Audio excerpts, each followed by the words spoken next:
ಕಳೆದ ಎಪಿಸೋಡಲ್ಲಿ hyper thyroidism ಬಗ್ಗೆ ನಾವು ಮಾತಾಡಿದ್ವಿ. ಹೈಪರ್ ಥೈರಾಯ್ಡಿಸಮ್ ಅಂದರೆ ನಮ್ಮ ದೇಹದ ಥೈರಾಯ್ಡ್ ಗ್ರಂಥಿ ಹೈಪರ್ ಆಗಿ ಅಂದರೆ ಹೆಚ್ಚು ಹಾರ್ಮೋನ್ನ ಉತ್ಪಾದನೆ ಮಾಡ್ತಿದೆ ಅಂತ. As a result of which ಒಂದಷ್ಟು ಸಿಂಪ್ಟಮ್ಸ್ ಕಾಣಿಸ್ಕೊಳ್ಳುತ್ತೆ. One of the main symptom being weight loss. And ಇವತ್ತು ಮಾತಾಡೋಣ about hypothyroidism which is more common than hyper thyroidism.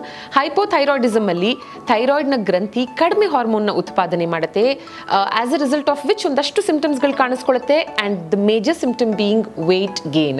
ಇವತ್ತಿನ ದಿನ ಸಾಕಷ್ಟು ಜನ ಹೆಣ್ಮಕ್ಳು ಒಂದೇ ಪುಟಿಂಗ್ ಆನ್ ವೇಟ್ ಅಲ್ವಾ, ಹೋಗಿ ಚೆಕ್ ಮಾಡಿಸ್ಕೊಂಡಾಗ ಗೊತ್ತಾಗುತ್ತೆ ಇಲ್ಲ ಅವ್ರಿಗೆ PCOS ಇರುತ್ತೆ ಅಥವಾ ಇನ್ಸುಲಿನ್ ರೆಸಿಸ್ಟೆನ್ಸ್ ಇರುತ್ತೆ ಅಥವಾ ಥೈರಾಯ್ಡ್ ಇರುತ್ತೆ. And in most of the cases ನಾವು ಒಂದನ್ನು ನೆಗ್ಲೆಕ್ಟ್ ಮಾಡಿದಾಗ it might lead to another also. So ಇವತ್ತು ಹೈಪೋಥೈರಾಯ್ಡಿಸಮ್ನ ಬಗ್ಗೆ ಮಾತಾಡ್ತಾ ಡಾಕ್ಟರ್, ನಮ್ಮ ಲೈಫ್ ಸ್ಟೈಲ್ ಇವತ್ತಿನ ದಿನ ಸಾಕಷ್ಟು ಕಾಯಿಲೆಗಳನ್ನು ನಮಗೆ ತಂದೊಡ್ತಾ ಇದೆ. ಅದರಲ್ಲಿ ಒಂದು ಸ್ಟ್ರೆಸ್. ಐ ಥಿಂಕ್ ಸ್ಟ್ರೆಸ್ ತುಂಬ ಚಿಕ್ಕದು ಅಂತ ಯಾರೂ ನೆಗ್ಲೆಕ್ಟ್ ಮಾಡೋ ಹಾಗಿಲ್ಲ. ಯಾಕಂದರೆ ಒಂದು ಥ್ರೆಶೋಲ್ಡ್ನವರೆಗೆ ದೇಹ ತಡೆಯುತ್ತೆ. ಪೋಸ್ಟ್ ವಿಚ್ ಬಾಡಿ ಕೆನಾಟ್ ಅದನ್ನು ತಡ್ಕೊಳ್ಳೋದಕ್ಕಾಗದಿರ ಅದು ಈ ರೀತಿಯಾಗಿ ಔಟ್ಬರ್ಸ್ಟ್ ಆಗಿ ನಮಗೆ ಸಾಕಷ್ಟು ಕಾಯಿಲೆಗಳನ್ನು ತಂದುಕೊಡುತ್ತೆ. Do you think thyroid is also one such reaction of body? Definitely I think that is one of the very important things. ನಾವು ಇದು ನೀವು ಹೇಳಿದಾಗೆ ಸ್ಟ್ರೆಸ್ಸು, ಈ ವರ್ಕಿಂಗ್ ಪ್ಯಾಟ್ರನ್ನು, ಅಂದರೆ ನೀವು ಅನ್ಯಾಚುರಲ್ ಆಗಿ ನೀವು ಡೇ ಟೈಮಲ್ಲಿ ಮಲಗಿ ನೈಟಲ್ಲಿ ಎದ್ದು ಆಮೇಲೆ US ಟೈಮಿಂಗ್ಸ್ ಪ್ರಕಾರ ಕೆಲಸ ಮಾಡೋದು, ಈ ಸಾಫ್ಟ್ವೇರ್ ಇಂಜಿನಿಯರ್ ಅವ್ರದ್ದು, ಪ್ಲಸ್ ಊಟದ ವ್ಯವಸ್ಥೆ, ಅದರಲ್ಲಿರೋ ಪ್ರೊಸೆಸ್ಡ್ ಫುಡ್ಡು, ಅದರಲ್ಲಿ ನಮಗೆ ಸದ್ಯಕ್ಕೆ ಇನ್ನೂ ರಿಸರ್ಚ್ ಆಗದೇ ಇರೋಂಥದ್ದೇ ಹಲವಾರು ವಸ್ತುಗಳು ಇದ್ದಾವೆ ಥೈರಾಯ್ಡಲ್ಲಿ. ಬಿಕಾಸ್ ಈ ಥರ ಮಾಡಿದವ್ರಿಗೆಲ್ಲ ಸುಮಾರು ಜನ they end up with problem as far thyroid is concern. So ವೇಟ್ಗೆ ನಾನಾ ಕಾರಣಗಳು ಆಗಿರ್ಬೋದು, but thyroid is also one of the reasons and it will contribute. And you said stress in lot of form. It could be work stress, it could be emotional stress, physical stress. So all these definitely contribute to the worsening of the thyroid. And as a threshold ನೀವು ಹೇಳಿದಾಗೆ ಆ threshold break ಆದರೆ we will manifest in all this forms. On a lighter note, recent ಆಗಿ ಒಂದು 2-3 ಜನ friends ಹತ್ರ ಮಾತಾಡ್ತಾ both of them had thyroid. ಒಬ್ಳಿಗೆ ಹೈಪರ್, ಒಬ್ಳಿಗೆ ಹೈಪೋ. ಸೊ ಹೈಪೋ ಇರೋಳು ಹೇಳ್ತಾ ಇದ್ಲು ನೀನಾದ್ರೂ ಲಕ್ಕಿ, ಹೆಂಗೋ ಸಣ್ಣ ಅದೇ ವಿತ್ ಥೈರಾಯ್ಡ್ ಅಂತ. We should not take this lightly ಅನ್ನೋದಕ್ಕೆ what all might hypothyroidism lead to? ಅಂದ್ರೆ ಸುಮಾರು ಜನ ವೆಯ್ಟ್ ಗೇನ್ ಆಗಿದೆ, ಕನ್ಸೀವ್ ಆಗ್ತಿಲ್ಲ, ಅಥವಾ ವೆಯ್ಟ್ ಗೇನ್ ಆಗಿದೆ ಅದರಿಂದ ನೀ ಪೇನ್ ಬರ್ತಿದೆ ಅಂತ ಹೋಗಿ ತೋರಿಸ್ಕೊಂಡಾಗ ಗೊತ್ತಾಗುತ್ತೆ. But what else might this lead to health issues ಅಂತ ಬರ್ತಾ? ಇದನ್ನ ಹೇಳಿದಾಗೆ ಇದು ಮಲ್ಟಿ ಸಿಸ್ಟಮ್ ಇನ್ವಾಲ್ವ್ಮೆಂಟ್ ಆಗ್ತದೆ. ಸೊ ಆದ ಕಾರಣ ನಿಮಗೆ ಹಾರ್ಟಲ್ಲಿ ಕೆಲವು ವಿಷಯಗಳಾಗ್ಬೋದು, ನಿಮ್ಮ ಚರ್ಮದಲ್ಲಿ ಕೆಲವು ವಿಷಯ ಆಗ್ಬೋದು, ನಿಮ್ಮ ಸ್ಕಿನ್ ಕೆಳಗಡೆ ಅಂತ ಬೋನ್ಸಲ್ಲಿ ವ್ಯತ್ಯಾಸಗಳಾಗ್ಬೋದು. ಸೊ ಕಾಮನ್ ಆಗಿ ಈ ಕಾಲೂತ ಬರೋದು ಅಂಥದ್ದು. ಕಾಲೂತ ಇರಲಿಲ್ಲ ನನಗೆ, ಕಾಲೂತ ಬರೋಂಥ ನಾನು ಯಾವುದು ಮಾತ್ರೆಗಳು ತೊಗೊಂಡಿಲ್ಲ, ಆದರೂ ನಂಗೆ ಜ್ವರ ಇರಲಿಲ್ಲ, ಇದಕ್ಕೆ ಸ್ಲೋ ಆಗಿ ಒಂದು 2-3 ತಿಂಗಳಿಂದ ಕಾಲೂತ ಬರ್ತಾ ಇದೆ. ಒಂದು ಬೆಳಗ್ಗೆ ಎದ್ದು ನೋಡಿದಾಗ ನನ್ನ ಮಖ ಊದ್ಕೊಂಡಂಗೆ ಅನಿಸುತ್ತೆ ಅಂತ ಹೇಳಿದ್ರು ಯಾರೋ ಒಂದು 6 ತಿಂಗಳ ಹಿಂದೆ ನನ್ನ ಹತ್ರ ಮಾತಾಡೋದು ಫೋನಲ್ಲಿ. ಈಗ ಸಡನ್ನಾಗಿ ನೀನು ವಾಯ್ಸ್ ಚೇಂಜ್ ಆಗಿದೆ ಅಂತ ಹೇಳ್ತಾರೆ, ಹೋರ್ಸ್ ಆಗಿದೆ ವಾಯ್ಸು ಅಂತ ಹೇಳ್ತಾರೆ. ಈ ಥರದ್ದೆಲ್ಲ ಲಕ್ಷಣಗಳು ಕಾಮನ್ ಆಗಿ ಕಾಣುವಂಥದ್ದು, ಅಂದರೆ ಸಿಂಪ್ಟಮ್ ಆಗಿ ಬಂದು ಬರೋದು ಅಂತ. ನೀವು ಹೇಳಿದಾಗೆ ಇನ್ಸಿಡೆಂಟಲ್ ಫೈಂಡಿಂಗ್ ಆಗೋದು ನೀವು ನಾನಕ ಬೇರೆ ಕಾರಣಗಳಿಗೆ ಹೋದಾಗ, ಈ ಮಾಸ್ಟರ್ ಚೆಕಪ್ ಮಾಡಿಸ್ಕೊಂಡಾಗ, ಅಥವಾ ಫ್ಯಾಮಿಲಿ ಏನೋ ಒಂದು ಆಪ್ರೇಷನ್ಗೆ ಹೋದಾಗ ಸಡನ್ನಾಗಿ ರೊಟೀನ್ ಟೆಸ್ಟ್ಗಳು ಮಾಡ್ತಾರೆ ಆಪ್ರೇಷನ್ ಮುಂಚೆ, ಪ್ರೀ ಆಪರೇಟಿವ್ ಟೆಸ್ಟ್, ಅದರಲ್ಲಿ ಕಾಣಿಸ್ಕೊಳ್ಳೋದು. ನೀವು ಹೇಳಿದಾಗೆ ಪರ್ಸಿಸ್ಟೆಂಟಾಗಿ ಫಸ್ಟ್ ಟ್ರೈಮಿಸ್ಟರ್ ಅಬಾರ್ಷನ್, ಅಂದರೆ ಫಸ್ಟ್ 3 ತಿಂಗಳಲ್ಲಿ ಅಬಾರ್ಷನ್ ಆಗ್ತಾರೆ ರಿಪೀಟೆಡ್ ಆಗಿ. ಯಾಕೆ ಆಗ್ತಾರೆ? ಪ್ರೆಗ್ನೆಂಟ್ ಆಗ್ತಾರೆ ಬಟ್ ಅಬಾರ್ಷನ್ ಆಗ್ತಾ ಇರ್ತದೆ ಫಸ್ಟ್ ಟ್ರೈಮಿಸ್ಟ್ರಲ್ಲಿ. ಅವಾಗ ಗೈನಕಾಲಜಿಸ್ಟ್ ಮಾಡಿದಾಗ ಅವ್ರು ಹೇಳ್ತಾರೆ. ಇನ್ನೊಂದು ಇನ್ಫರ್ಟಿಲಿಟಿ, ಅಂದರೆ ಪ್ರೆಗ್ನೆನ್ಸಿನೇ ಆಗ್ತಾ ಇಲ್ಲ, ಏನು ಕಾರಣ ಅಂತ ನೋಡಿದಾಗ ಇದು ಒಂದು ಕಾರಣ. So nature's way of not having an abnormal pregnancy will lead to either not conceiving or aborting the fetus, which is abnormal. Okay. So that could be because of thyroid abnormality, hypothyroidism irbodu.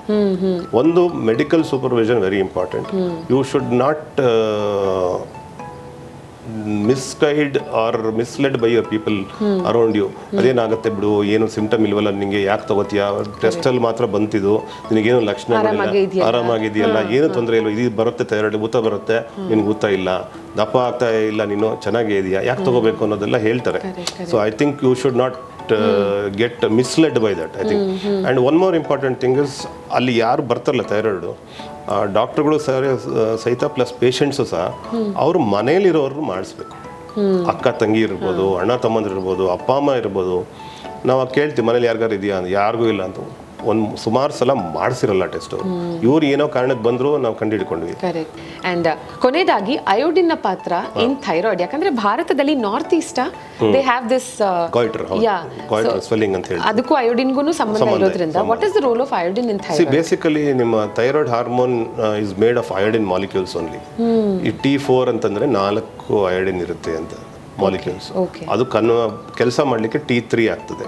ಅಂದ್ರೆ ಒಂದು iodine detach ಆಗುತ್ತೆ. ಎಲ್ಲ ಆಗ್ತದೆ ಇದು liver ಅಲ್ಲಿ ಆಗ್ತದೆ ಈ process, ಬ್ರೈನಲ್ಲಿ ಆಗ್ತದೆ. ಸೊ ಏನಾಗ್ತದೆ ಈಗ ಅಂದರೆ ನಮ್ಮ ಒಂದು ಒಳ್ಳೆ ಕೆಲಸ ಅಂತ ಸರ್ಕಾರದವ್ರು ಮಾಡಿರೋದು ಏನಂದರೆ ಎಲ್ಲ ಸಾಲ್ಟ್ಗಳಲ್ಲಿ ಅಯೋಡಿನ್ ಇಷ್ಟು ಪ್ರಮಾಣದಲ್ಲಿ ಇರಲೇಬೇಕು ಅಂತ ಬಳಸ್ಬಿಟ್ಟಿದೆ. ಕೆಲವು ದೇಶಗಳಲ್ಲಿ ಇಲ್ಲ. ಸೊ ಆ ಪ್ರಾಬ್ಲಮ್ ನಮಗೆ ಬರೋದಿಲ್ಲ. ನಿಮಗೆ ಫಿಗರ್ ಹೇಳಬೇಕು ಅಂದರೆ about 140 to 150 micrograms per day iodine ಬೇಕು.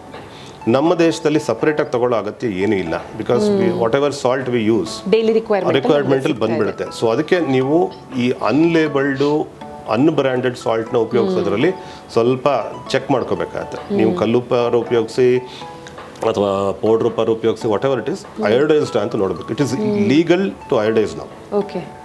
ಈ unless there is a reason ಜಾಸ್ತಿ ಆಗಿದೆ ಅಯೋಡಿನ್ನು ಅಂಥವ್ರಿಗೆ ಮಾತ್ರ ಬೇರೆ ಥರ ಆಪ್ಷನ್ಗಳು ಇರ್ತವೆ.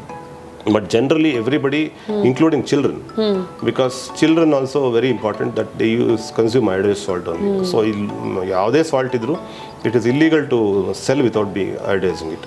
So I think iodine is very important because ಅದು ನಿಮಗೆ ಬೇಕಾಗ್ತದೆ.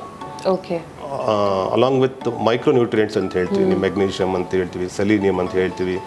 ಆಲ್ ದೀಸ್ ಆರ್ ಸ್ಮಾಲ್ ಕ್ವಾಂಟಿಟಿಯಲ್ಲಿ ಬೇಕಾಗಿರುವಂಥ trace elements. These are available, these are required for thyroid production. So ಅದು ನಿಮ್ಮ ಕಾಳುಗಳಲ್ಲೂ ಬೇಳೆಗಳಲ್ಲಿ ಇದರಲ್ಲೆಲ್ಲ ಹೆಚ್ಚಾಗಿ ಬರ್ತದೆ. ಸೊ ಆದ ಕಾರಣಕ್ಕೆ ನಾವು ಹೇಳೋದು ಇವರು ತರಕಾರಿ ತಿನ್ನಲ್ಲ, ಇವ್ರನ್ನ ಕಾಳು ತಿಂದರೆ ನನಗೆ ಉಷ್ಣ ಆಗುತ್ತೆ, ಸೌತೆಕಾಯಿ ತಿಂದರೆ ಶೀತ ಆಗುತ್ತೆ. This attitude has to go. But ಇವತ್ತಿನ ದಿನ trend has been changing and ಸುಮಾರು ಜನ pink Himalayan salt, rock salt ಇದನ್ನೆಲ್ಲ ಬಳಸ್ತಾರೆ. ಏನು ತೊಂದರೆ ಇಲ್ಲ, everything has to be iodine ಇರಬೇಕಷ್ಟೇ. ಮೊದಲು ಮಾಡ್ತಿದ್ರು ಈ ಕೆಲಸನ. ಈ ದಪ್ಪ ಇರೋರು ಈ ಥೈರಾಯ್ಡ್ ಮಾತ್ರೆಗಳು ನುಂಗಕ್ಕೆ ಶುರು ಮಾಡ್ತಿದ್ರು without any reason to lose weight. ಇದ್ರ ಬಗ್ಗೆ ಒಂದು ಲಾಸ್ಟ್ ಒಂದು ಅಡಿಷನ್ ಮಾಡಲೇಬೇಕು.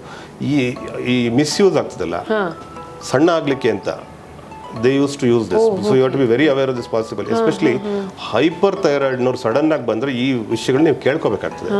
ಏನಾದರೂ ಮಾತ್ರೆಗಳು ಕೊಡ್ತಾ ಇದ್ದಾರೆ, ಯಾರೋ ಇರ್ತಾರೆ ಅವ್ರಿಗೆ ಗೊತ್ತಿಲ್ಲದೆ ಇರ್ಬೋದು, ಯಾರೋ ಸಣ್ಣ ಮಾಡ್ತೀನಿ ಅವ್ರ 10 ಜನ ಓದು ಸಣ್ಣ ಆದರೂ ನಾನು ಸಣ್ಣ ಆಗ್ತಾ ಇದ್ದೀನಿ ಅನ್ನೋದು ಆ ಥರ ಏನಾದ್ರು ಇರ್ತದೆ. ಸೊ ಈ ಥರನೂ ಆಗೋದುಂಟು. So you have to be aware of the possibility and nobody should do this. My last doubt regarding iodine is, iodine ಅಂದರೆ ಉಪ್ಪನ್ನ ಕಡಿಮೆ ತಿನ್ನೋರು ಅಥವಾ ತಿಂದಿರಾನೇ ಇರೋರಿಗೆ ಹಾಗಿದ್ರೆ ಥೈರಾಯ್ಡ್ನ ಚಾನ್ಸಸ್ ಜಾಸ್ತಿ ಆಗುತ್ತಾ, ಬರುವಂಥ ಚಾನ್ಸಸ್? ಅನ್ಲೈಕ್ಲಿ. ಉಪ್ಪು ತಿಂದೇ ಇರೋದು ಒಳ್ಳೆ ಆಪ್ಷನ್ ಅಲ್ಲ. ನೀವು ಏನಕ್ಕೆ ಉಪ್ಪು ತಿನ್ನೋದಿಲ್ಲ ಹೇಳಿ? ಕಮ್ಮಿ ತಿನ್ನೋರು ನಾವು BP ಇರೋರಿಗೆ ಹೇಳಿರ್ತೀವಿ ಲೋ ಸಾಲ್ಟ್ ಡಯಟ್ ಅಂತ ಹೇಳಿರ್ತೀವಿ. No salt diet. ಸೋಡಿಯಂ ಇರುತ್ತೆ ಉಪ್ಪಿನಲ್ಲಿ, ಅದು ನಿಮ್ಮ ಬ್ರೈನ್ಗೆ ತುಂಬ ಇಂಪಾರ್ಟೆಂಟ್. ಸೋಡಿಯಂ ಕಡಿಮೆ ಆಯಿತು ಅಂದರೆ ನಿಮ್ಮ ಬ್ರೈನ್ ಕೆಲಸ ಮಾಡೋದಿಲ್ಲ. ಆದ ಕಾರಣಕ್ಕೆ ನೀವು ಉಪ್ಪು ತಿಂದೇ ಇರೋದು ಆಪ್ಷನ್ನೇ ಅಲ್ಲ. ಕಾಲು ನೋವು ಯಾರು ಉಪ್ಪು ಬಿಟ್ಬಿಡಿ ಅಂತ ಹೇಳಿದ್ದಾರೆ. But most of the regular requirement will come in all other food also. But generally you should not do that unless doctor says ಉಪ್ಪು ಜಾಸ್ತಿ ಇದೆ ಪ್ರಮಾಣದಲ್ಲಿ, ಅದಕ್ಕೋಸ್ಕರ ಕಡಿಮೆ ತಿನ್ನಲೇಬಿಡಿ ಅಂತ ಹೇಳಿದ್ರೆ ಇಟ್ಸ್ ಡಿಫರೆಂಟ್ ಕ್ವೆಶ್ಚನ್. ಡಾಕ್ಟರ್, ಈ conversation it was so insightful and I am very sure ಸಾಕಷ್ಟು ಜನರಿಗೆ, ಎಸ್ಪೆಷಲಿ ಹೆಣ್ಮಕ್ಳಿಗೆ ಇದು ತುಂಬ ಹೆಲ್ಪ್ಫುಲ್ ಆಗಿರುತ್ತೆ. ಆ್ಯಂಡ್ ನಮ್ಮ ಮುಂದಿನ ಜನ್ರೇಷನ್ಗೆ ಏನು ಮಾಡಬೇಕು ಏನು ಮಾಡಬಾರ್ದು ಅನ್ನೋ ಒಂದು ಗೈಡೆನ್ಸ್ ಸಿಕ್ತು ನಮಗೆ. ರೈಟ್, ಇವಾಗ ನಾವು ಏನೆಲ್ಲ ತಪ್ಪು ಮಾಡಿದ್ದೀವಿ ಅಟ್ ಲೀಸ್ಟ್ ನಮ್ಮ ನೆಕ್ಸ್ಟ್ ಜನ್ರೇಷನ್ಗೆ we can set it right. We have that option. Thank you so much doctor. Thank you for watching.